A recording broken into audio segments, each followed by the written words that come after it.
Welcome to the Flames and the Claims, the story of black metal.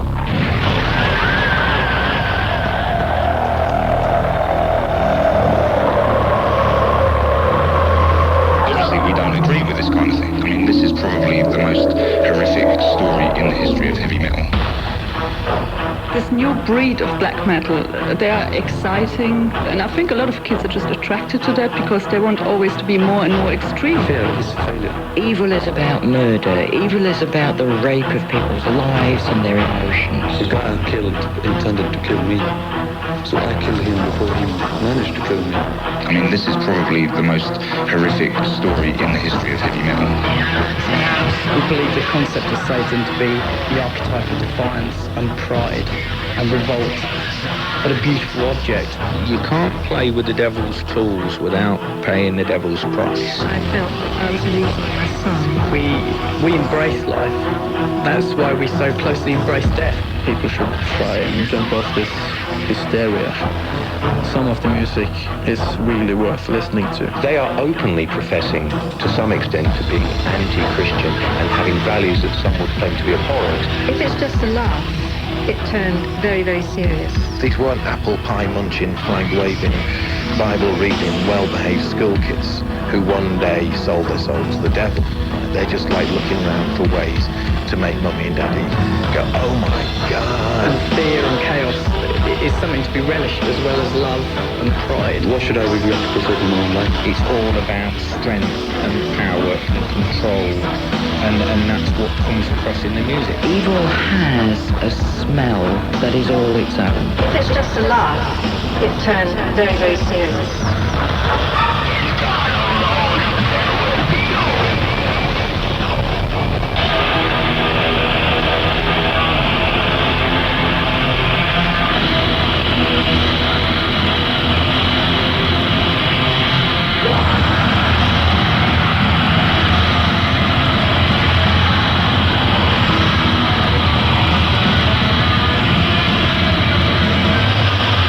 Black metal is an extreme form of heavy metal based on loud, fast, orchestrally inspired music with heavily satanic, paganistic slanted lyrics.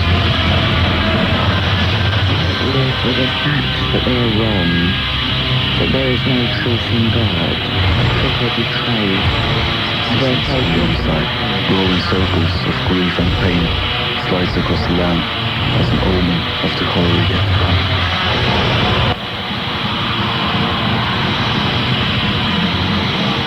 Heavy metal's always had the satanic image attached to it, and a lot of people over the years who don't understand heavy metal have said they're preaching and practicing Satanism, they're corrupting the youth. Most heavy metal fans, I'm sure over the years, and certainly the bands, knew it was image, it was fun, it was no more serious or corrupting than the Hammer horror film or Universal Frankenstein movie. These days, there are bands singing about Satan, and they're actually putting their beliefs into the songs. Not all bands, but there are some who genuinely believe what they sing about. We're mainly a very dark, gothic kind of band. We like graveyards, graveyards are very haunting and evocative. There is a seminal kind of apathy towards the church, but that's just natural for our kind of music. We're the devil's music, after all. It's me that is important, not Satan, because I express myself through the symbols of Satan. In many ways, you could say, maybe I am Satan, or the powers I deal with are Satan. Most black metal bands have a vocalist who sounds like Scooby-Doo on acid. It's a fun, full row. Anyway, would the devil be that obvious? Would the devil really talk like this? I don't think so. And with most of those bands that you get these days, it's just all about face paint and inverted crosses and image, and it's just to make money because that's the trend right now, and they just haven't got any talent. With a good black metal band, you can put it on and just shut your eyes and almost think you're sort of 600 years ago going into a battle, like with swords and shields flying around all over the place and that sort of thing. It's just music that comes from the heart, I suppose.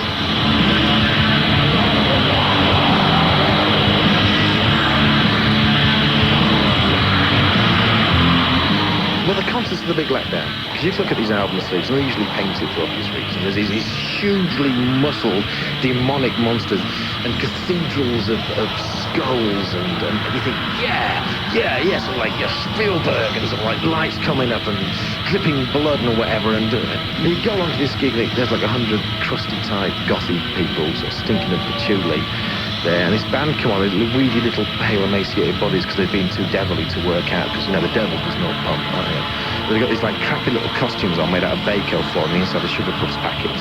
So the audience basically, it's the same at a rave or any rock gig. They're off their faces on whatever they can afford, usually cheap lager, jumping up and down and trying to trance out to music which has a repetitive beat, which is what it's all about, really.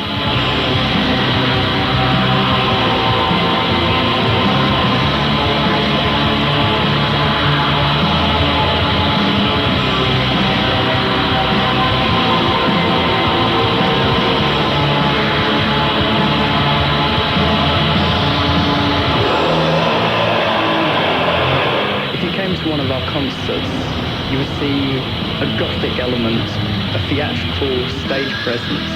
We use smoke and candelabra, vivid backdrops and special lighting techniques to give that ethereal presence to the stage.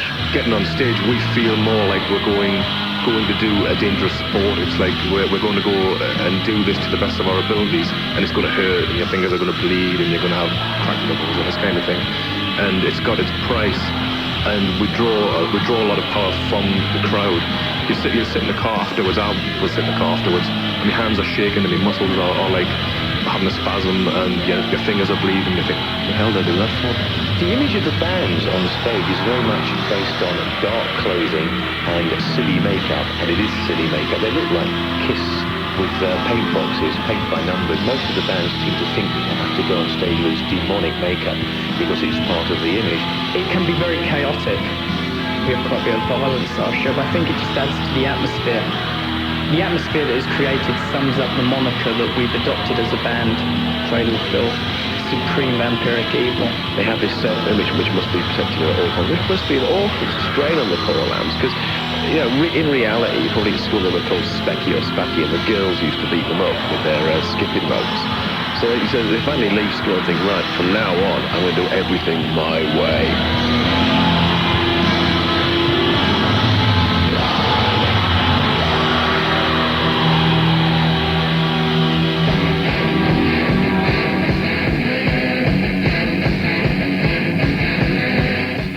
Stephen Wells. I spent 10 years being a rock journalist for the NME, the world's biggest selling weekly music publication, covering all facets of rock and popular music, but especially concentrating on censorship, satanic metal, death metal, and other things too disgusting to be allowed into the house of any self-respecting parents. Black metal it's about basically worshipping the dead. It's about sort of like singing songs of praise to the devil in a voice which sounds like sort of Muttley on steroids over very fast fashion guitars. And the people who actually invented this sound were a band called Venom from Newcastle. As we're talking now late 70s. And the sound they arrived at, which is basically like that, was owed a lot to what was happening in hardcore punk in the States.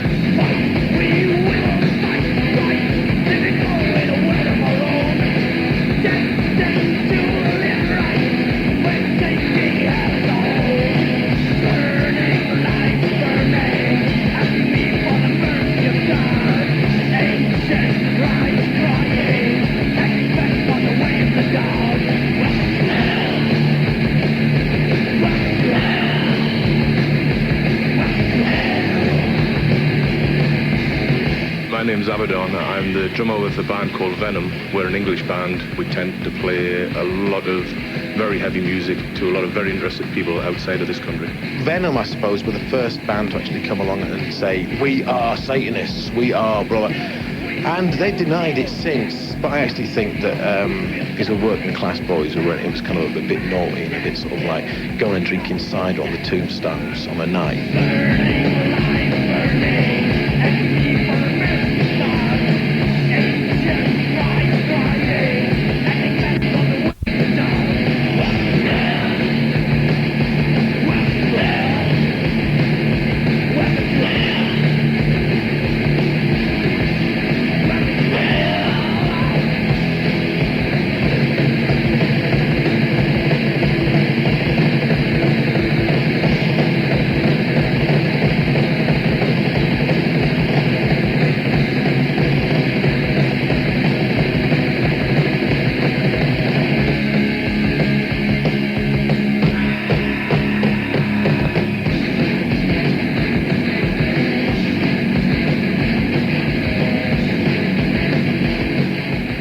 received letters and this kind of thing saying, you know, you shouldn't be doing this.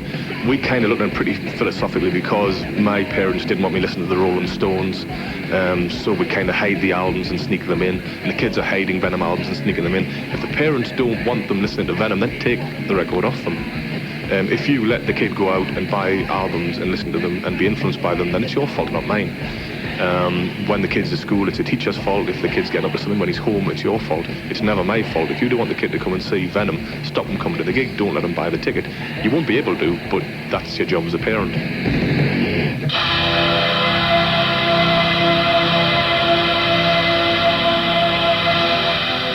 My name is Malcolm Dome. I'm a music journalist, and I've been writing about black metal since the genesis of the whole genre, which goes back to 1980.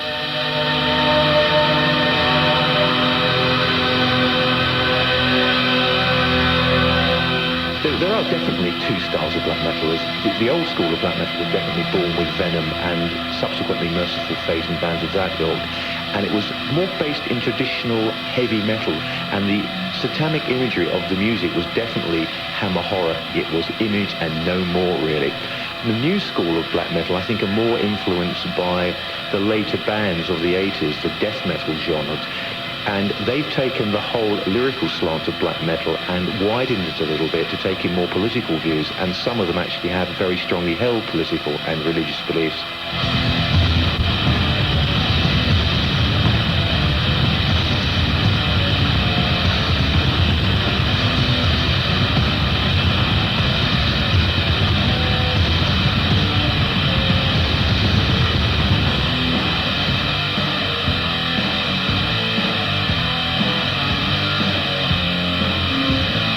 I think the only place where it has become dangerous is in Scandinavia, where the line between the satanic rock scene and the Nazi right is, wait, it's not there anymore. 97 to 99, Radio 1, Newsbeat.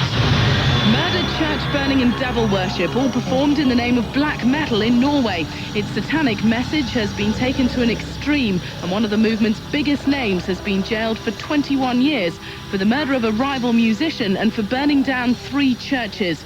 Varg Vikernes, alias Count Grishnak, and leader of the band Burzum, stabbed to death Hieronymus from the band Mayhem at his Oslo flat. The fight is thought to be the outcome of a power struggle between Norway's 2 most extreme black metal musicians who want overall control of the nation's satanic inner circle. At his trial, Vikernes said, "Through church-burning black metal music will reawaken the Norwegians' feelings of belonging to Odin, god of Norse myth."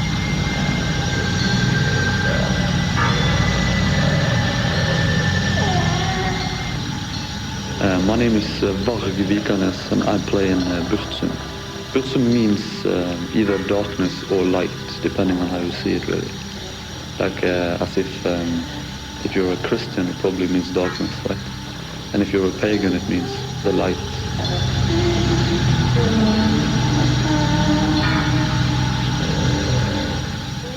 I have no regrets preserving my own life. It's really simple. Big point is that the guy I killed intended to kill me. So I killed him before he managed to kill me. He tried, but he failed, miserably. Obviously, he's dead. So why should I regret preserving my own life? I regret one thing, though, that I didn't kill the other fellow as well, because he turned me into the police. There was a group called the Inner Circle out in Norway. Very shadowy group. No one really knew who was in the Inner Circle because no one would talk about it, but it was claimed to be a hierarchy of black metal musicians dedicated to arson attacks on churches, anti-Christian propaganda, to creating the turmoil they felt would bring about the sort of revolution that they want. My name is Rolf Rasmussen, and I am the assistant pastor of this Ihsahn church, which was burnt down in an act of arsonage motivated by Satanist leanings. Norwegian police have arrested 2 satanic sympathizers for an attempted arson attack on a church near the capital Oslo. There have now been 34 arsons at churches in the country. They've been linked to a particular strand of black metal music with an anti-Christian message. Black metal musicians have often made the headlines recently after murder, suicide and a series of church attacks allegedly connected to their music.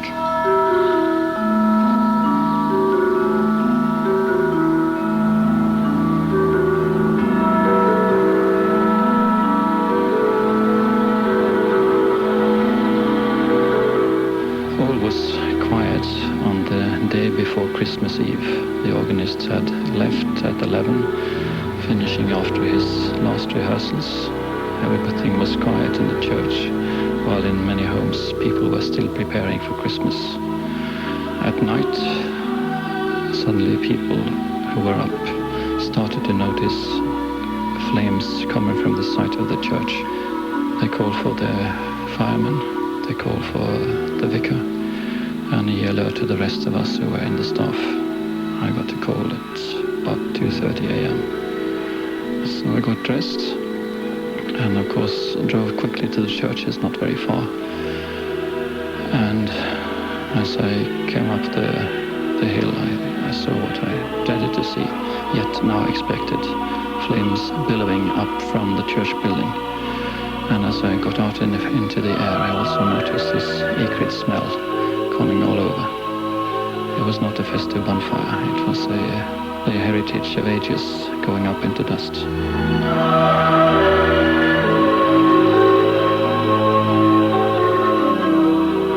There were a general outrage in the population of Bergen at this burning. There were suspicions that there could be Satanist connection because half a year earlier, one of the most prized churches of Bergen had gone up into flames, and there you had found indications that maybe there had been animal offerings connected to the burning.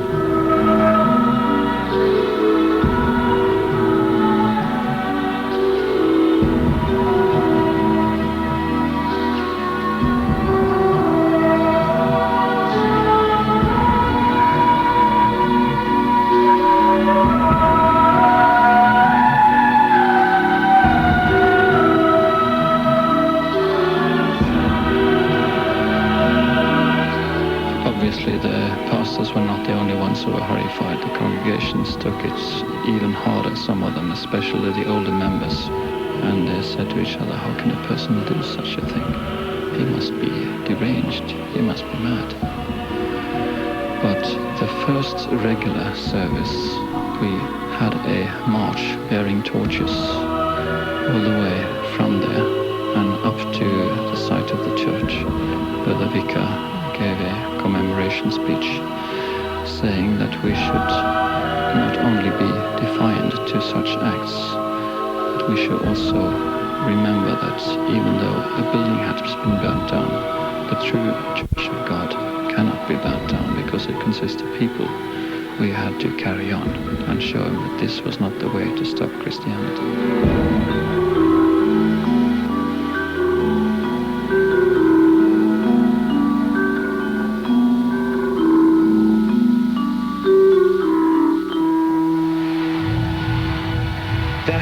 Been criminal activities over the last few years that are directly linked to black metal musicians.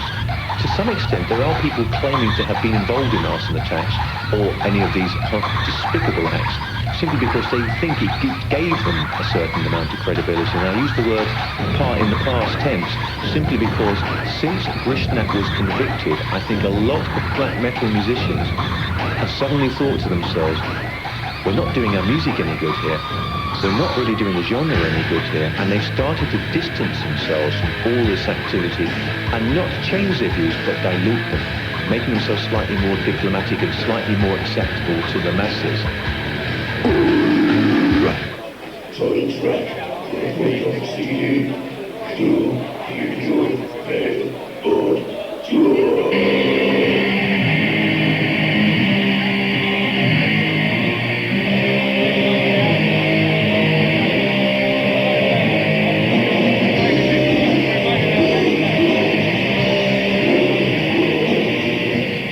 From the band Defiled. We just finished our set at the Devil's Church at the George Robey in London.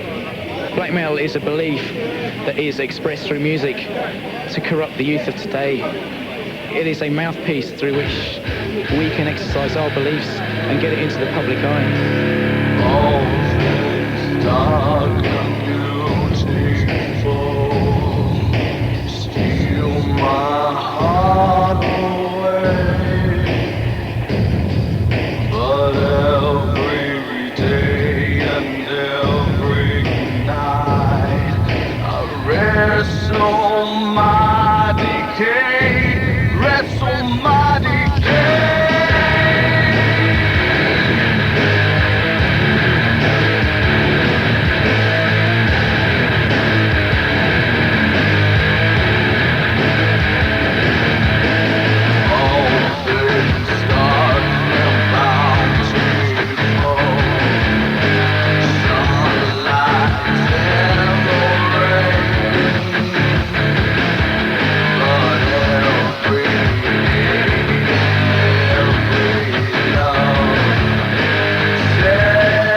Radio 1.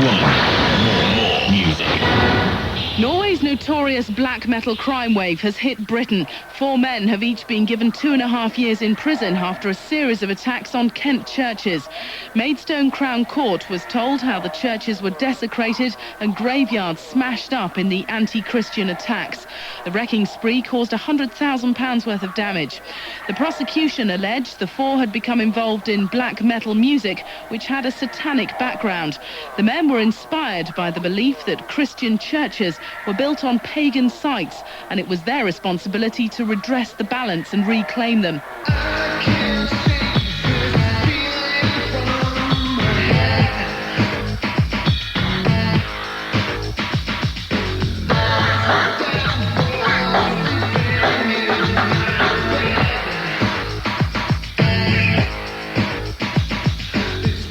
Well, I'm Veronica Timms, mother of one of the boys who's been involved in the black metal and death metal music scene.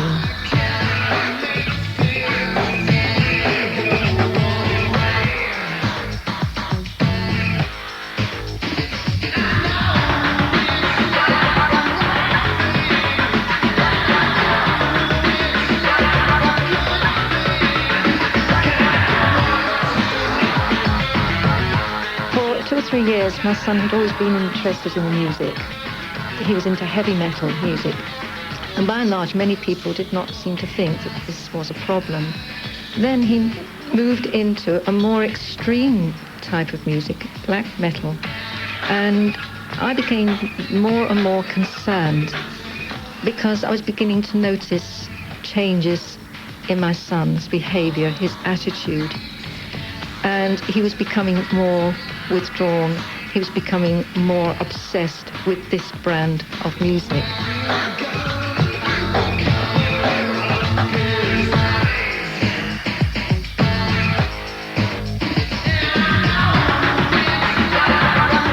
In Britain, we've been fortunate in the number of black metal-related crimes is very, very small, but even one's too many, and the most famous is the case of a band called Necropolis from Kent, who desecrated a graveyard and were eventually tried and convicted on that crime, and they're currently serving prison terms.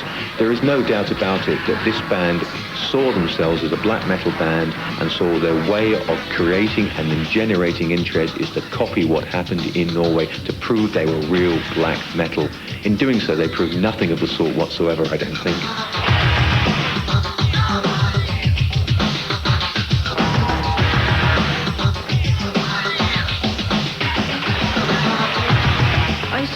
and reason with him to say, well, look, Paul, where is this leading to? You know, this negativity. You're sleeping with this negativity. He had in his room all the different cuttings like youngsters do, but it was negative. It was like death, entombed, sepulture, cannibal corpse, the grave, and he'd have a sepulchre. I mean, it was tragic.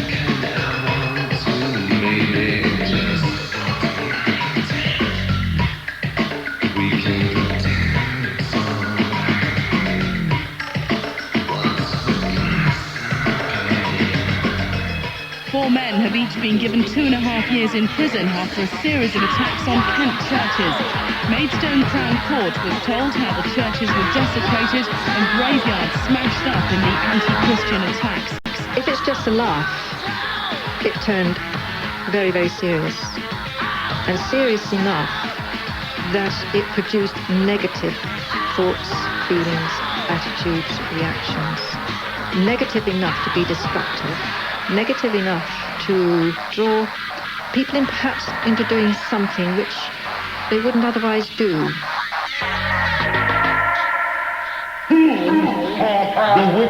Because of this general feeling of evil being what black metal stands for, a lot of impressionable black metal kids might think that they have to prove themselves to be part of this whole genre, and it's has been encouraged by a lot of the musicians who said, yes, you want to be part of us, you have to prove yourself worthy, you have to prove that you are capable of these acts, and you're not just weak-minded followers.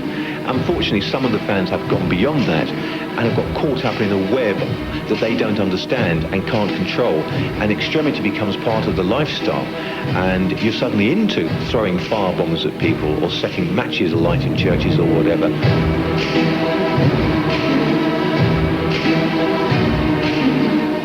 My name is Diamanda and I run the British label Misanthropy Records. Well, I think black metal is so popular because kids got bored with death metal a long time ago, because death metal is nothing special anymore and just died. But like this new breed of black metal, they are exciting, they seem dangerous to many people, they burnt down churches, they even went as far as killing people, and I think a lot of kids are just attracted to that because they want always to be more and more extreme.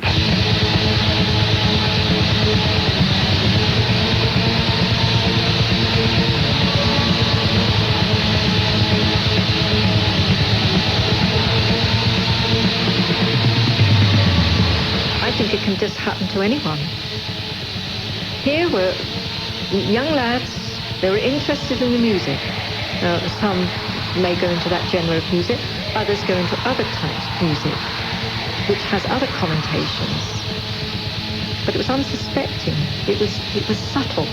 So therefore they went into it quite innocently, maybe in the first instance, without anything of the occult. They went into the occult. They were normal boys, they went along to the gigs, so they were indoctrinated.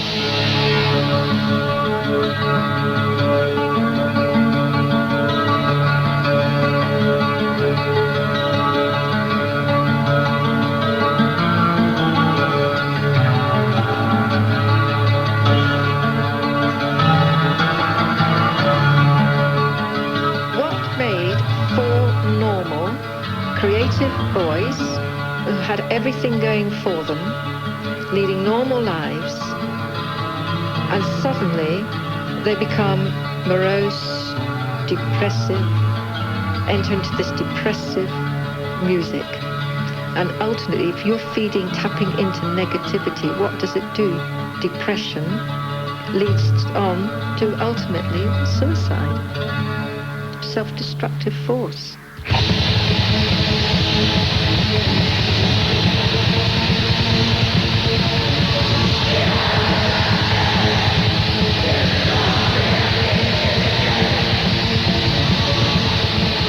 My name is Dr. Judy Edworthy. I'm a senior lecturer in psychology at the University of Plymouth, and I have research interests in many aspects of sound, including the effects of music. These lyrics are clearly quite extreme, and I think in the hands of an impressionable young person, especially an adolescent, I think they could be quite damaging. These words basically instill hatred in various groups of people, and it's not untypical of, Germany in the 30s or any kind of movement that tries to whip up hatred of people just because of what they are. That's not to say that I would ever blame music directly for anything that anybody did. It's a question of that person taking on responsibility. But I do think they're very strongly worded lyrics. It's really an issue for a censor, I would have thought.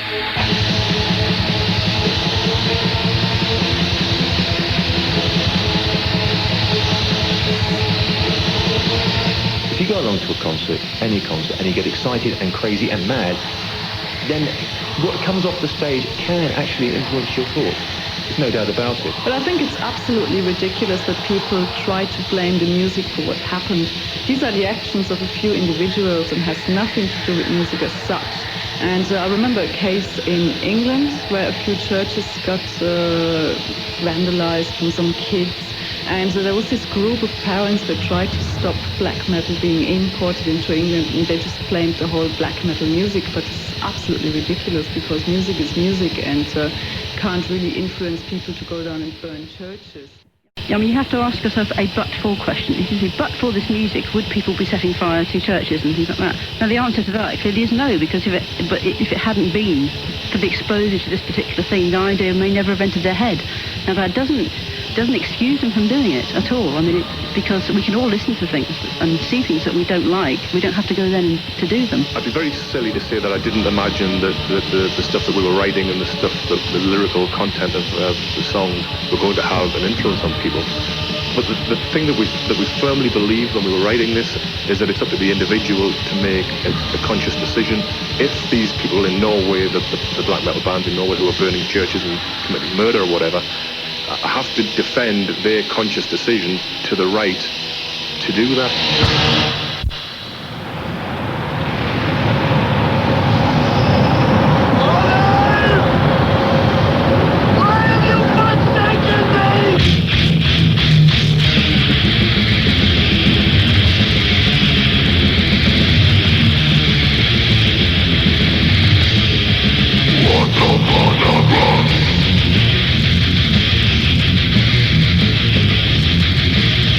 Christianity is a very establishment figure. Jesus is a very establishment figure. And part of the reason why Jesus has been attacked, I think, is because of the way he's revered by the world. And by attacking him, it creates a bit of sensationalism and shock. And kids always want to shock the older generation in some way or another. There's no point attacking the government because everyone does it across the board. There's just no reason. But if you attack Christianity, you're attacking something that gets to the very core of our society, and it makes you seem like a real rebel and revolutionary.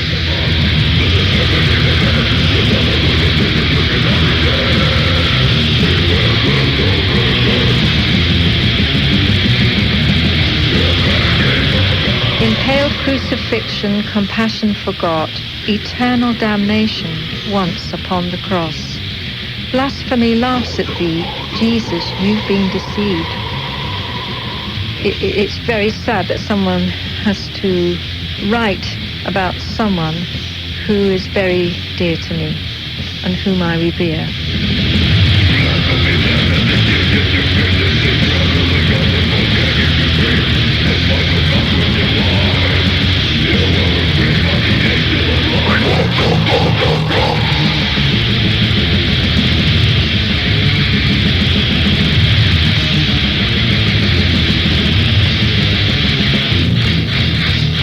They are openly professing, to some extent, to being anti-Christian and having values that some would claim to be abhorrent.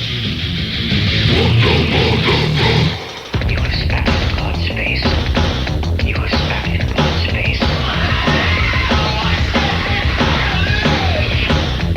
I'm Alex Maloney, and for the last 10 years I've been looking at black metal music and its effects on people who listen to it.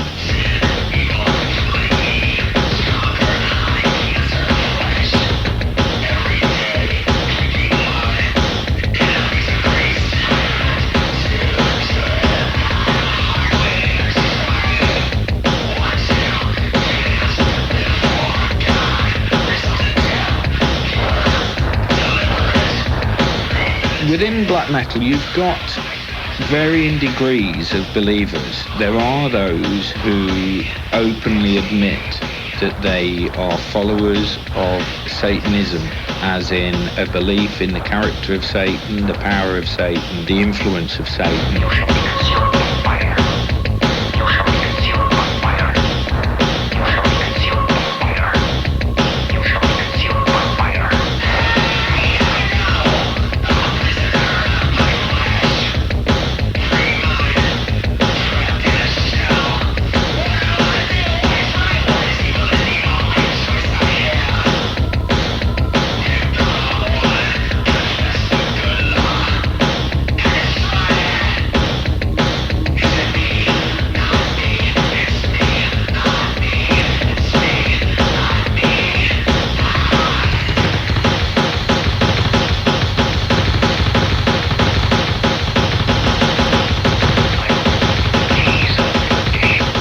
various artists have expressed their spirituality through their music.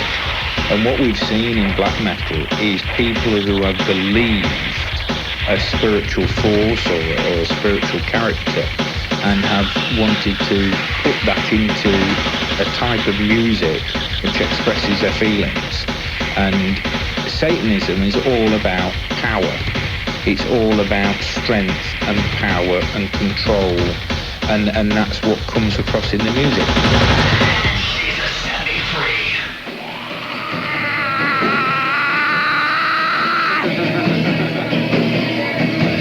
Demonic possession is an obsession. I mean, would the devil be that obvious? Would the devil really talk like this? I don't think so.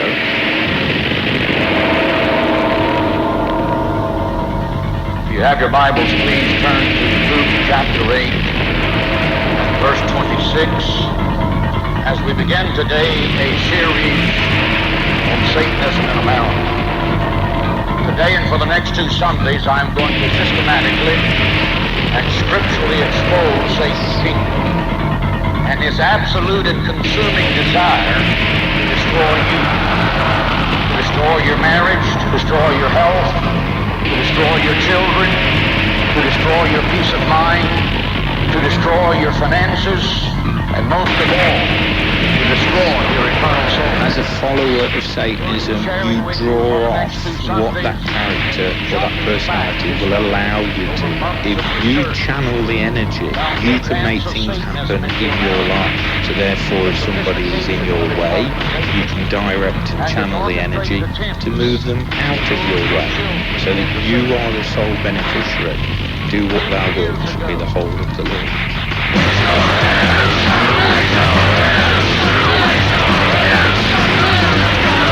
Within that concept is a total denial of anybody or anything else. I accept that God created man, gave him life, gave him the spirit. Those people are totally denying that God even exists, let alone that he has any influence in their lives. So again, as a Christian, I would have to say that's a totally wrong attitude to have, because you're putting God out completely and you're putting yourself in a very, very vulnerable position. Dareside are one of the more interesting bands in the genre, because when Dareside first came about, firstly they had a leader in Glenn Benton who's very charismatic and openly satanic, claimed to be a satanic worshipper. And secondly, they made a big impact by claiming very early on that they were all going to commit suicide before their 33rd birthday, because none of them wanted to live to 33 when Jesus died. So they were determined to make this sort of sensational sacrifice. As the years have gone by, they've mellowed a little bit and claimed they were misrepresented. But Glenn Benton himself still claims to have satanic beliefs. He is the man who did burn an inverted cross into his forehead, and they and he are seen as being leaders of the genre by a lot of people. Dayside have a spiritual creed, which is that by promoting Satanism and waging war on the Holy Ghost, that they will reign in hell next to the devil.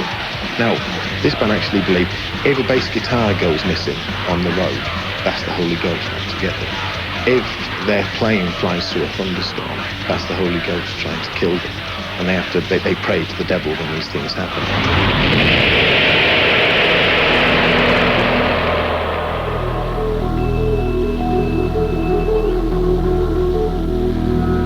My name's Audrey Harper. Some of you might know me. And in my younger days, I was actually a black witch. And for those who don't understand that, that is actually devil worship, the same as the Satanists. I've heard people say that they're Satanists, but they don't believe in the devil, and that is a contradiction. I mean, Satanism means that you worship Satan. If you don't believe in him, it means that your religion isn't real. And that worries me, because those sort of people who don't believe it but just do it because it's the in thing are probably the ones that are at risk. while they think that they're playing this game of being a Satanist, they're opening their minds to a lot of black art, a lot of black craft that can eventually take them over.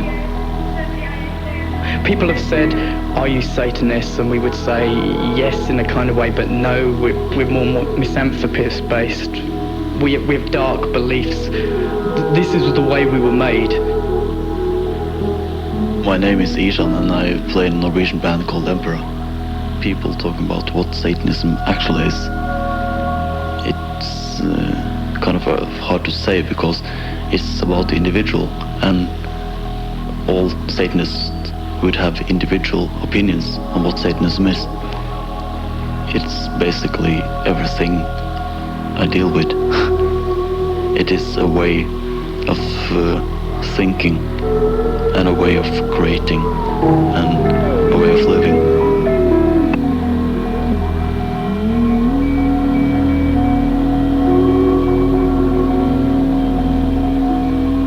To live in shadow, you can see the light and begin to appreciate its worth in relation to where you are.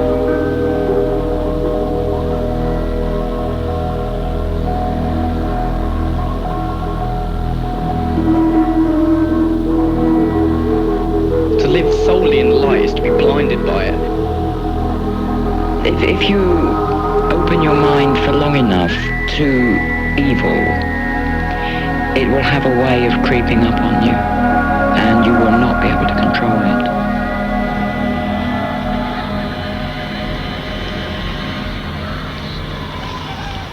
it. Evil has a smell that is all its own. And when you really get involved in the very deepest aspects of evil, I'm talking about anything. Evil is selfish, and I can have all the power I want, but it means squashing everybody else to do it. Evil is about murder. Evil is about the rape of people's lives and their emotions. The smell of sitting in a group with black candles burning and watching things coming up through the floorboard, it is scary and it is dangerous.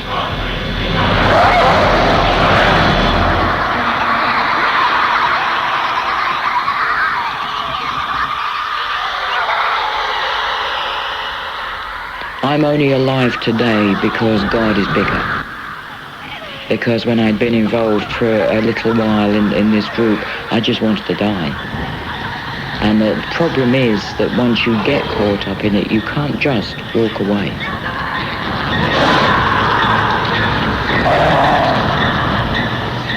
The sad thing with evil is that parts of it excite you. The promise of power, the promise that you can do away with those you don't like, the promises that you can make someone fall in love with you. So part of it excites you, and you try to switch off the parts that disgust you, but you can't, they're intermingled, it's the same master.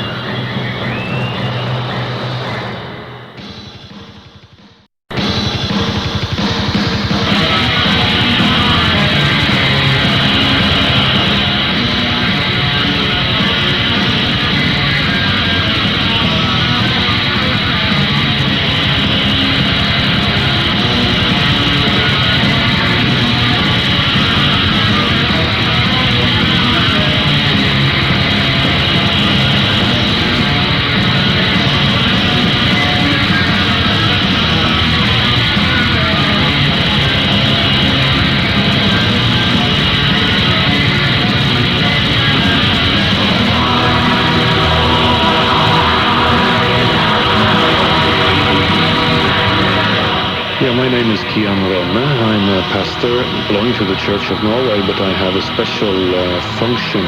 We are working among our poor people, our drug addicts, young people who have different problems and so on. According to a Satanist way of thinking, death is a positive step. And we have seen, one of the lyrics from one of our local bands here, we're talking about who of us will be the first one to dare voluntarily to cross this line, go over and die. And one of them actually did commit suicide and left a note saying that now I am there, and now you must envy me, since I really dare take this step into the arms of the devil and so on, into the dark.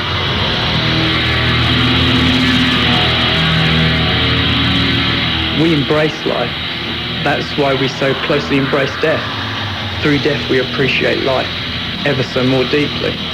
For some of the ritual Satanists, you could say that death is passing over to eternity, where the strongest will prevail, which again is the opposite of the Christian gospel.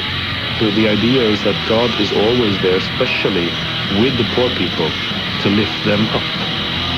This is, according to ritual Satanists, this would be a sign of weakness. Everybody grow weak, and I will as well, unless I die before I grow weak. But we have a very good example in paganism, just on this, because Odin himself, he grew weak, he got sick, and instead of dying of disease and lying in the bed for some years, he hanged himself. And that is how we shall do it. We do weak, go and hang yourself. Blades, through dogma and humility, carve a future according to our will, set worlds ablaze with our seething fire, until all acknowledge that we are here as masters to rule this failing humanity, our beings formed in rage and defiance, with strength to trample the weak and the foolish, and so we march with burning brands, temples of flame, and our path to glory.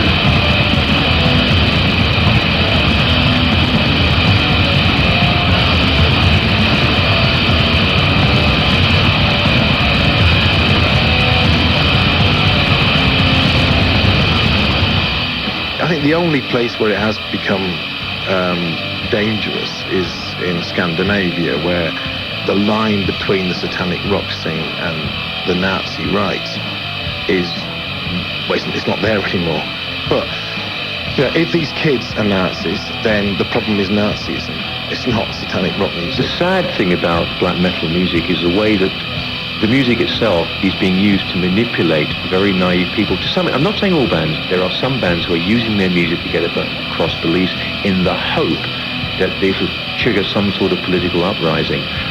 One particular example that occurs to me is Fenris of Darkthrone, whom I had a long chat to a few years ago when the whole arson attacks on church started to raise its ugly head, and he openly said that he would like to raise an army of black metal fans who would burn churches, completely destroy liberal and democratic society, and establish the old order and what he saw as being the old dark ages of Satanism versus Christianity.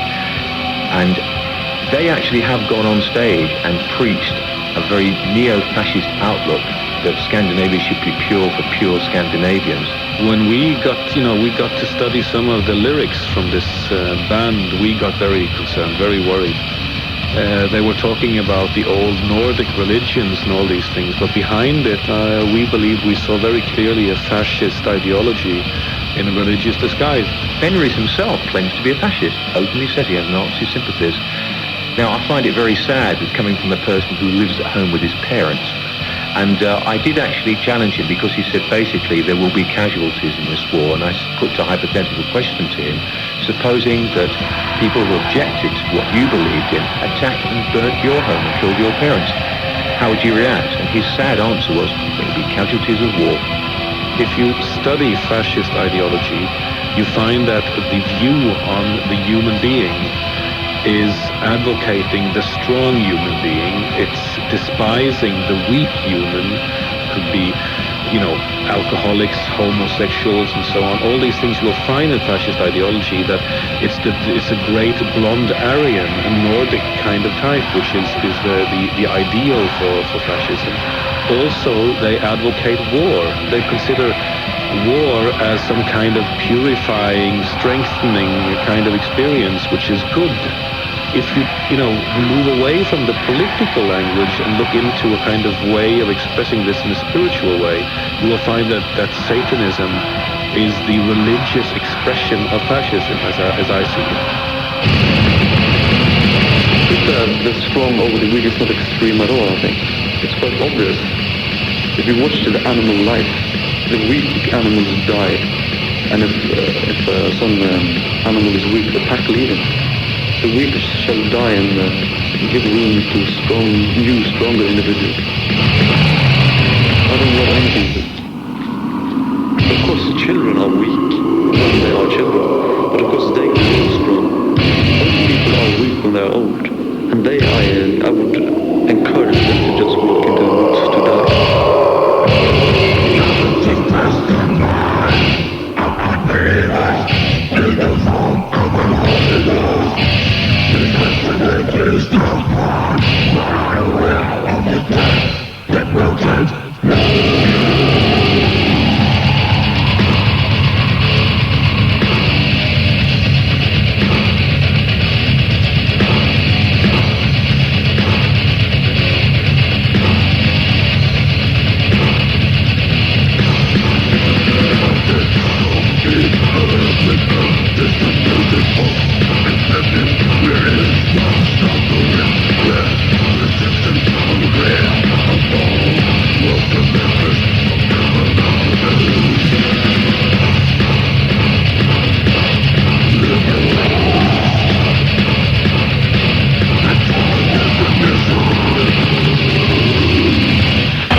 Sensationalized by elements of the press, there's going to be a lobby that wants it banned or censored. It's been going on for years and years and years. Normally you can dismiss those people by saying, well, what crime has been committed related to this music? And over the years we've had the famous court cases in America with Ozzy Osbourne and Judas Priest, with families of kids who sadly committed suicide trying to prove that they were goaded into it by the music of Priest or Ozzy, who are satanic. And that's easy to dismiss because that's nonsense, and it's easily provable to be nonsense and has been.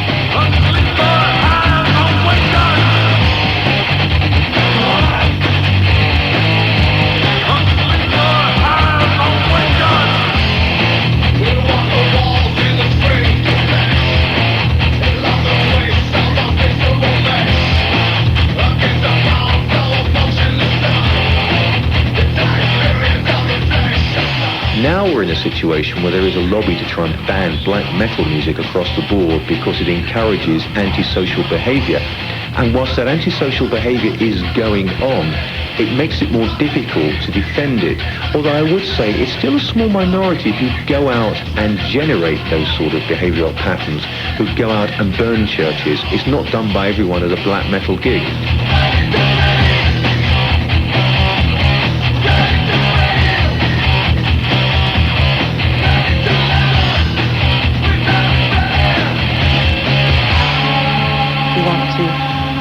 Government to help us parents. We're doing what we can by raising the issues of this evil, destructive, negative, extreme music.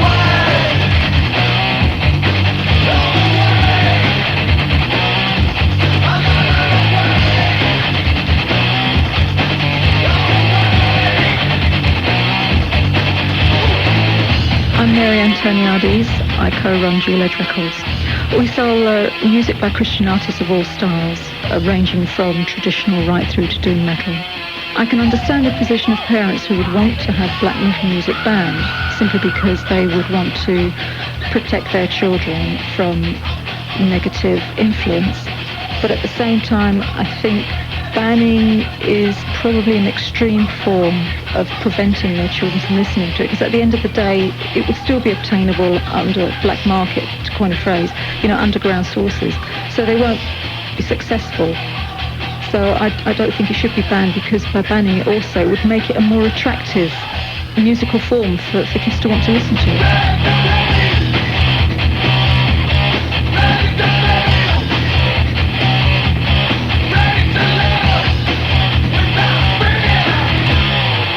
But I think it's absolutely ridiculous that people try to blame the music for what happened. These are the actions of a few individuals and has nothing to do with music as such. And I remember a case in England where a few churches got vandalized from some kids, And there was this group of parents that tried to stop black metal being imported into England, and they just claimed the whole black metal music, but it's absolutely ridiculous because music is music and can't really influence people to go down and burn churches.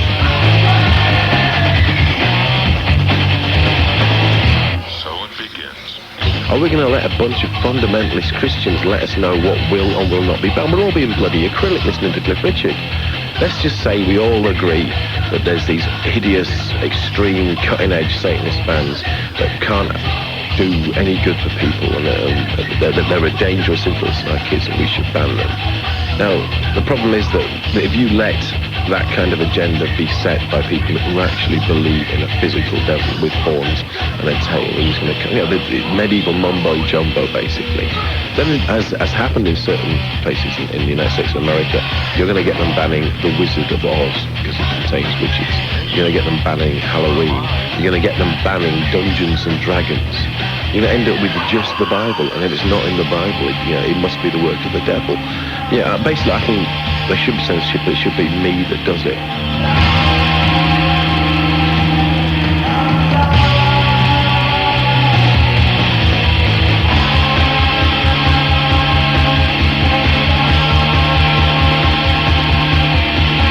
And it's offensive to many people's beliefs and values. If any group of people or organisations incite violence against another group of people or organisations, I would ban them because violence in itself is wrong. However, the paradox is we live in a democratic society and we must not take away people's freedom of speech, even though that speech might be violent or aggressive.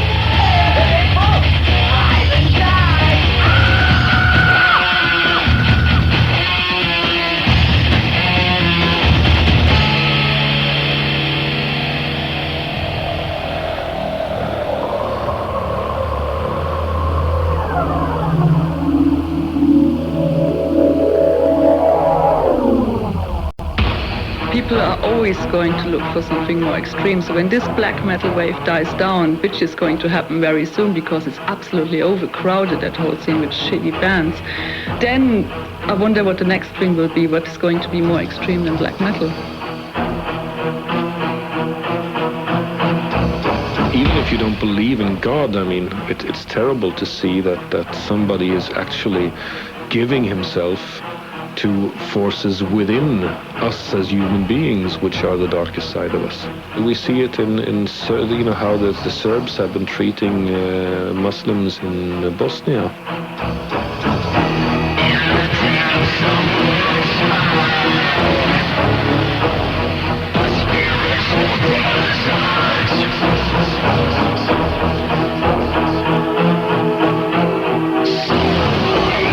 These are the kind of practical expressions of what happens to a person who gives his life to these powers.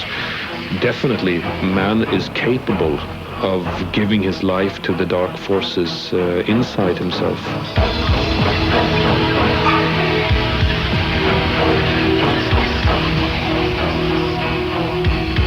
I was powerless. So therefore, I prayed to my God, my Lord, and I have seen the results as others did. We feel we've got our sons back. One of the youngsters involved in this said it was like, now he's come out of it, it was like being in a black hole. And my son, it's just lovely to feel that I've got him back. Got him back in his spiritual state.